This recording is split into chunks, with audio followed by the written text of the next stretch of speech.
Hello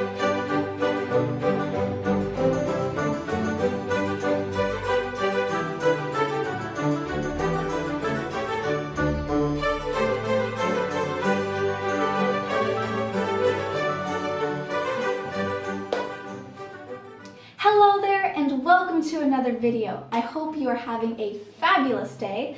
Today I wanted to talk about a fun topic with you, and that is homeschooling. So if you didn't know, I'm 16 years old and I have always been homeschooled forever and ever and ever, as long as I can remember. And I've had a really good experience, I think. So I wanted to share that with you since in today's times with everything changing with school and where people are going with their learning, I thought I'd share what I have experienced to see if that's something maybe you would enjoy.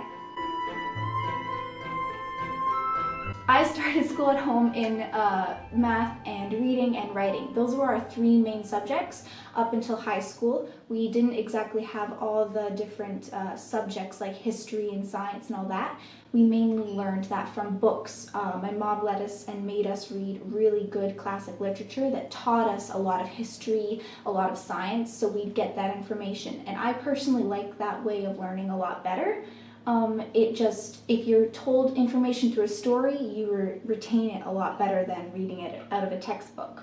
We had math textbooks, which were great. We started off, I think, with a math textbook called Math You See, and it was a very interactive learning textbook for young children, and I loved it. And then once I got a bit older, around 8, 9 years old, we moved on to a different math book that was a little harder, and it was separated into chapters. So each day you would do a chapter of math, and it had something new you'd learn. So like today's long division, and then the next day would be a short division or something, and you'd learn continually on and on and on, but it'd always review the past stuff you've learned. And so that was a great way to learn, was by constantly reviewing it. For writing, we always did what we call copy work. A lot of kids don't know what that is. We basically get a good book from classic literature like Little House on the Prairie or Anne of Green Gables or Little Women. Those are my favorites. Yeah, I'm always going to mention my favorite books. And we'd copy like 2 pages out of our book in notebook and copy them out. So we did that. And we'd always have a set amount of work to do every day. So my mom would assign us, you're doing 1 chapter of math, 2 pages of copy work, and you're going to go play outside for science. That's what homeschooling's like. You play outside for science. It's a lot of fun.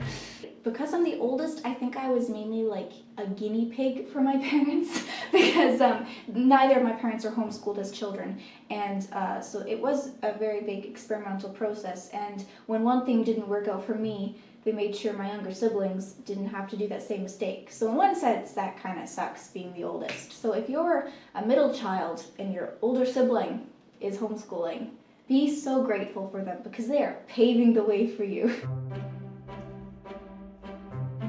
So after I finished from grade 1 to I guess grade 8 and high school started, my family was kind of like, well, what do we need to do now? Because you want to get a high school diploma or something.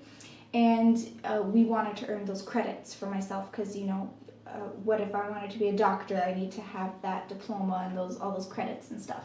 I went on to an online school called ILC, and basically everything is online, from the sciences to the history to the math to the English, everything. So that was great. And the program that I started with on the ILC, you got a giant PDF file of the whole year's work, all the assignments, everything. So that was really great because it was condensed. You could learn at your own pace. You could go really fast or slow if that's what you needed to do. So that's one thing that I love about homeschooling, is the way you can just go at your own pace and learn things fully, and so you understand them. That's really great. We moved on to a different online school. It's an American one. I'm from Canada, so it doesn't really matter. But it's called the Ron Paul curriculum, and it's really great. It's all online, but it has the printed PDF files, and somebody's teaching to you, so it's a video for every lesson, and that's wonderful because sometimes you just don't understand a concept, and it's so helpful to see someone just write it out for you and help you understand it. So far that's what I'm doing this year for grade 12, and I'm really happy with it, with how it's going. It's amazing. One thing that I really like about my experience with homeschooling is how many books I've read over the years. Whereas in public school, you're often forced to read books you don't want to. I am sometimes forced to read books I don't want to, but most of the time they're really, really good. And I get to read so many really good classic literature, documentaries, histories, as well as, fairy tales and romances, which please every young girl's heart. We get to do lots of those. But that's what really taught me about history. I mean, Little House on the Prairie, that's an amazing history and true story about a young pioneer family in the New West. It was amazing, and I loved those. I read those like 15 times over each book. There's what, 8 of them? I read them all 15 times. I had them memorized at one point. So, thank you for watching. Please let me know what you think. If you're homeschooled, how long have you been homeschooled? That's awesome. And if you are considering being homeschooled, well, leave your questions in the comment box below and I'd be happy to answer them. I hope you have a fabulous day and I'll see you in the next video. Bye!